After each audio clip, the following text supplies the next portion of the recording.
Broadcasting live from the True Crime Today studios to the world. This is Murder in the Morning with Tony Bruschi and Stacey Cole. From the Hit Killers Podcast, Murder in the Morning. Robert Tellis, we finally have a verdict in this case.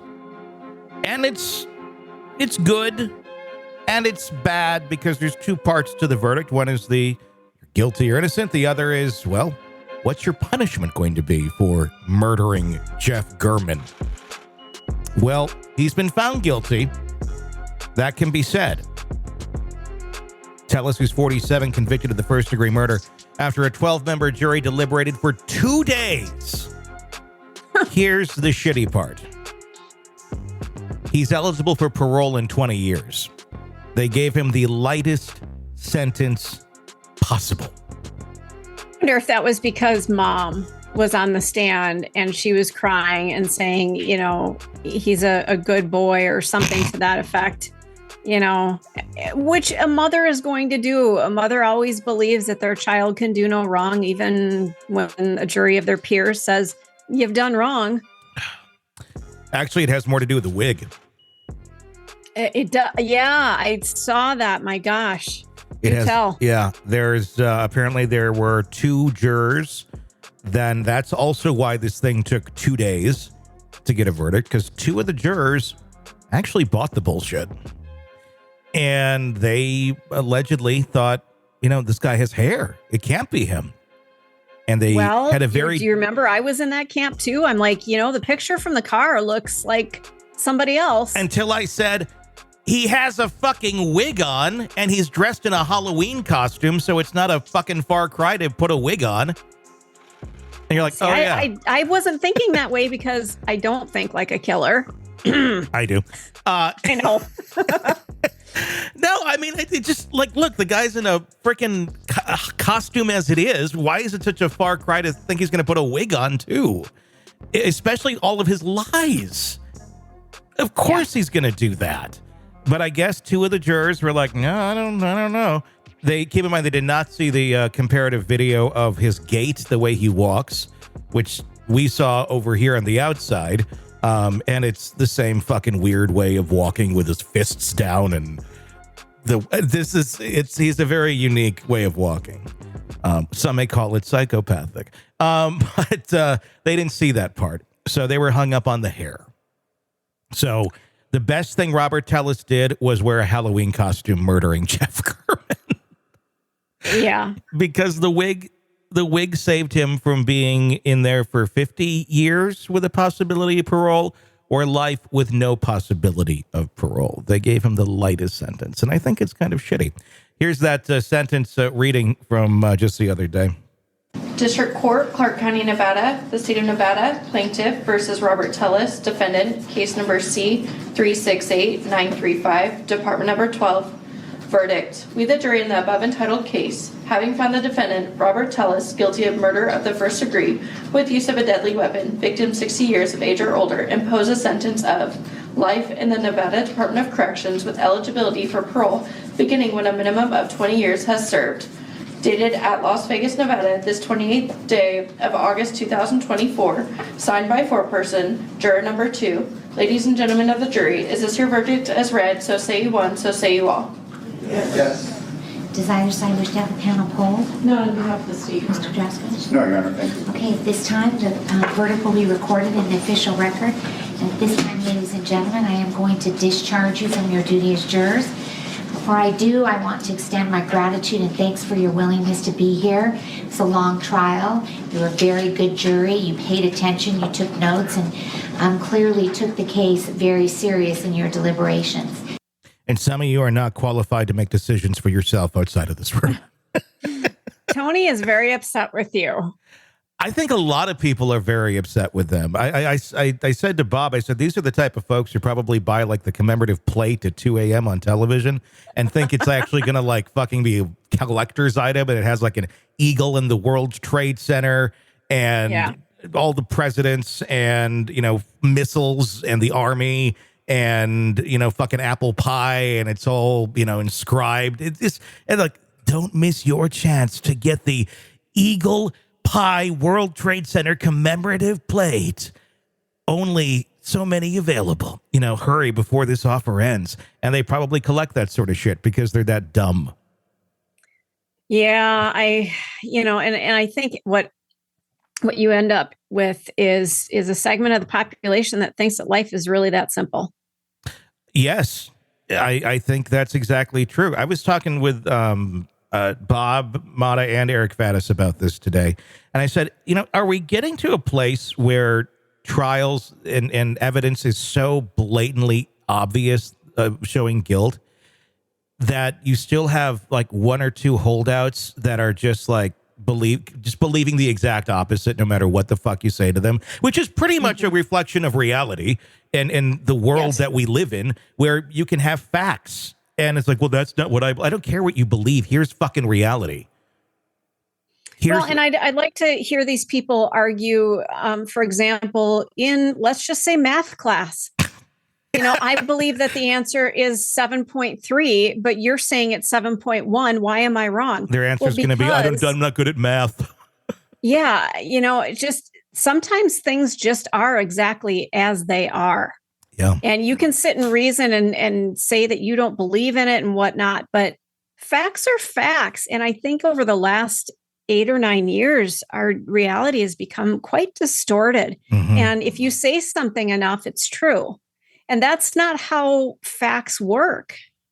The fact that we're even having this conversation is utterly insane to me. Isn't it? That we'd have to be talking about what facts are in 2024. I mean, if you said to me 20 some years ago, when we were young, it would have been that we would be talking about this.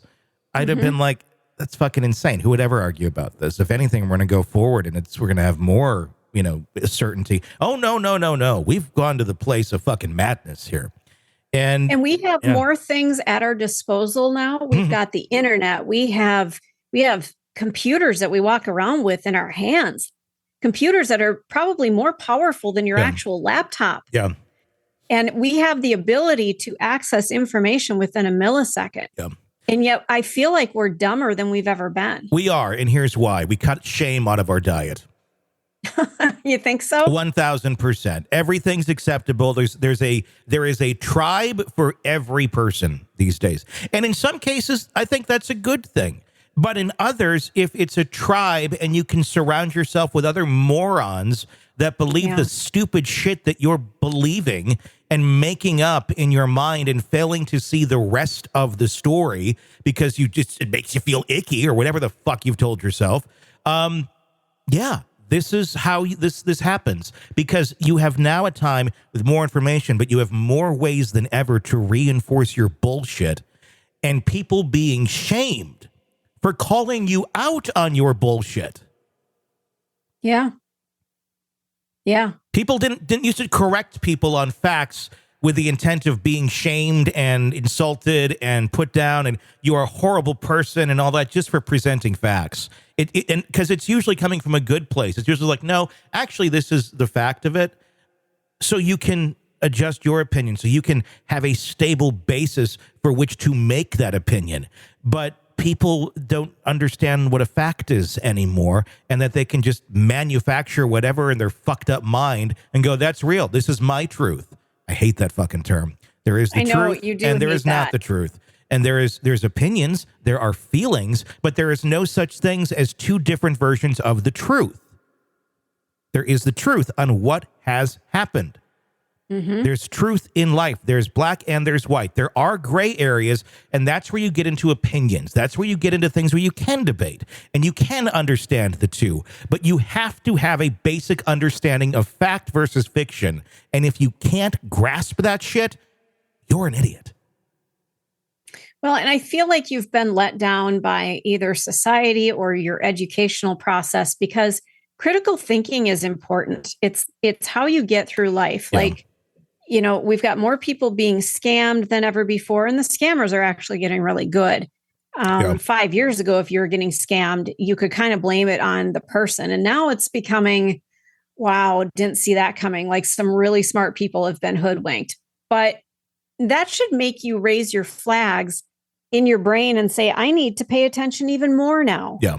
I need to use my critical thinking skills that I did learn. And I feel like we're not learning those anymore. Well, and we're also in a place where if you are wrong, you get to be a victim.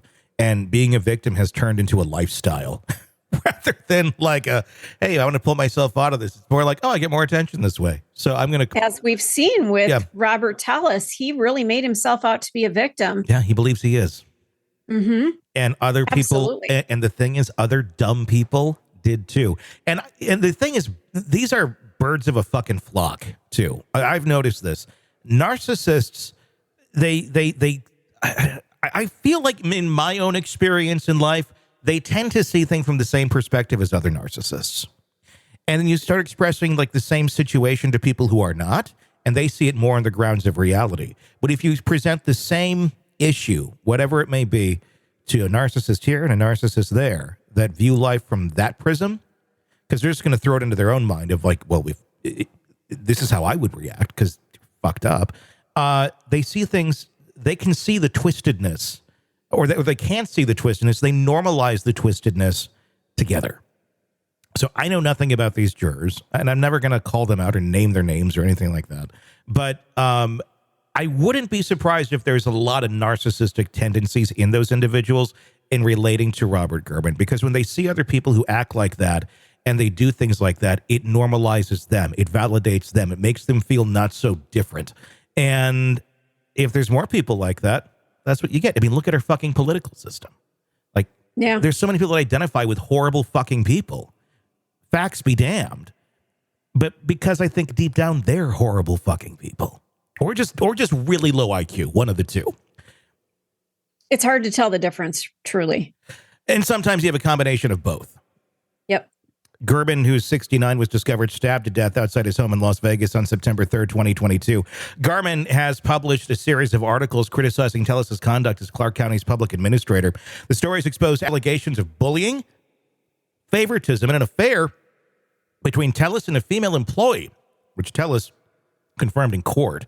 Robert Tellis decided to be judge, jury, and literally the executioner of a man who was simply trying to do his job, to report the news.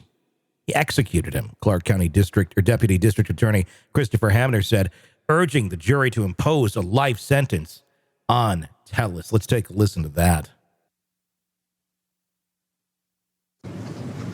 No one wins when crimes like these are committed. But one of the things that has to be abundantly clear about this is we're only here because of the actions of one person and one person alone. And it's the defendant. It was the manner in which the defendant chose to handle the situation that has created this ripple effect on his family as well as Jeff's. One of the things, when you do this long enough in our line of work, you see a lot of people come through the system. And the state would submit to you, he is not similarly situated to a lot of people. He is highly educated. He comes from a good, loving family. I'm not saying everyone does, but his upbringing is pretty good. When you think about the situation that he was in, the world wasn't going to end. He had simply lost an election. And the way Robert Tellis chose to handle this was devastating. And it was his choice and his choice alone. No one forced his hand. And so one of the things that we need to talk about is this idea of what they mentioned, redemption versus retribution. When you think about what happened in this case, think about the act that he committed upon Jeff. What was that? It was an act of retribution. Robert Tellis decided to be judge, jury, and literally the executioner of a man who was simply trying to do his job, to report the news. He executed him. He didn't have to do that. Yeah. And if you can That's what try, it comes down to. you can try and make any sense of Robert Tellis's story, go for it, because I still don't quite completely understand it. Me and Bob tried to break that down today too, and we're both just like, he tried to give a version of it, but at the end it was still like, it still doesn't make sense. It just doesn't. Well, Jeff did his job and exposed some things that made Robert's life difficult, and he paid for it with his life. What I think, yes. Oh, go ahead. But yes, he did while he was working in that position. But Robert's about to leave the job. There's nothing more that he has to worry about going forward. There's no reason someone would go and kill a reporter for that guy. The only motive we have here, honestly, is that he was about to drop a big story about his affairs. And that's what he paid the price for. While Robert is trying to make it about the real estate company and all these people, it doesn't make sense. It just doesn't make sense unless you're Robert Tellis. Yeah. Yeah. And, the story coming out was going to upend his life. And, or at least he thought it was going to, that, the world that he knew it was going to come crashing down because of his choices. Mm-hmm. And he was going to try to prevent it. So instead of going to him and saying, okay, listen, I'm going to step down from my position. Please don't publish this or whatever. Mm-hmm. That might have been an option. Yeah. And just go home and say, honey, I'm burned out. I can't do this anymore. I'm going to do something different. And life could have gone on. And speaking of his wife, I'd like to bring this up. Did you notice her demeanor? The wife? Yeah. First of all, I love her hair because I love purple. Her hair was purple and black. I did see her. I was listening to it yesterday while I was working on other things, so I wasn't paying direct attention to her testimony. She was very calm, very tranquil, I guess would be the word. Your husband has been in jail, prison, accused of murder, now convicted. And I don't see any emotion from her. She's just like matter of fact. Whereas his mother was bawling on the stand. Yeah. So just the contrast of, you've got one woman here who really is kind of, it looked like just another day for his wife. And I know everybody deals with things differently, but I can tell you, I would have been just a blubbery mess up there if my spouse were going away for, rest of his life, minus 20 years, whatever. Yeah. I would have been a fucking disaster up there. Yeah. And she was just like, well, she may as well have said, I've got spin class in a couple of hours here, but yeah, he was a great husband. It struck me as bizarre. Like, has she just adjusted to life without him and she's going to be okay? Yeah. I think they're not divorced, are they? They're still together, right? I think they're still together. Yeah. They have a blended family. I don't know. I don't know. I can understand more of a person staying with someone like this, or I can understand someone staying in contact with a person like this if it's your child. If it's like a husband or a wife, I'm sorry. I'm not, and I'm not to say like husbands and wives are disposable. They're not. But there's a certain line. Like, you do this much shit, I'm not standing by you. It's not till death do us part, in sickness and in health and in good times. And if you go that far and you fucking kill somebody, I'm sorry. That's too bad. That's nothing I'm going to stick around for. Sickness and health I can deal. Good times and bad. If it gets that bad and you did it, it's fucking done. I just wonder if she believes that he's truly guilty and she's going to have a much better life without him. I mean, her words were different than what I'm portraying them as, but I was just watching her physical appearance and she didn't seem distraught. Like her world had just come crashing down. Now, maybe it came crashing down before, and she's just numb. I mean, that's possible too. It's been a few years now since all this went down. So maybe she's just kind of adjusted to life without Robert. Maybe she likes life without Robert in the house. You know, well, it's possible. She's probably like, yes, good. Maybe she was in a good mood because he's going to be gone for like 20 years. And, you know, probably within that 20 years, they'll get divorced and she'll move on. And I hate I get it if you believe that person is innocent, then your prism's going to be a little bit different. But if you think the person did it, and I don't know what she thinks, the last thing I would ever be arguing is, oh, he needs to be there for his kids. No, he should never be around his kids ever again. Is that cruel and unusual for those kids? Maybe a little bit cruel, but I'm playing the long game here. You're going to fuck up your kids if you let that person be an influence on their life in any way, shape, or form. This guy will fuck up your kids. It's one thing if they really didn't have any evidence against this guy, but the evidence is just so overwhelmingly obvious here. So what he had reason to kill this man. Yeah. And then it looked like him and it's the same car. And he's missing during the time of the murder. And the wife sends a text, "Where are you?" And he normally answers. What's going on here? So what's the better option here?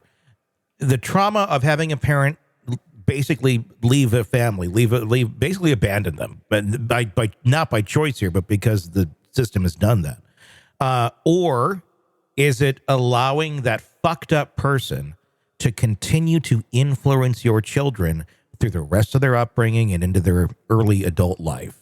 I'm going to go with option one. Kids are pretty fucking resilient to that shit. Does it create issues? Yes. There's not a perfect path here. A perfect path would be Robert Tellis not murdering Jeff Gurman. That would be the perfect path, but he fucked that up. So what is the best option at this point? I would say get him out of the kid's life, period. They're going to need some help, some counseling. It's going to be traumatic, but I'm sorry, they're going to be far worse off if this fucking narcissistic monster kind of, you train your kids. You try to, a lot of times it's based on you and who you are. They turn into another kind of version based on how you've instructed them. They get their own version of it, but it's based on something. And if that's what the fucking blueprint is, I'm sorry. Lock him up, throw away the key, tell the kids he's dead, and just let them mourn, let them grieve, and then let them move the fuck on without that monster in their lives. All right, true crime addicts, let's cut the crap. You're knee-deep in the gory details of your favorite podcast when suddenly a commercial hits like a bad meal. Seriously? You deserve better. Upgrade to True Crime Today Premium Plus on Apple Podcasts, where you can binge without those annoying ads. Plus, get extended interviews that go deeper into the darkness and early access to episodes so you can be the first to know. It's like trading up from fast food to fine dining, but with more blood. So, go ahead. Search for True Crime Today Premium Plus on Apple Podcasts. Subscribe and feast on the good stuff.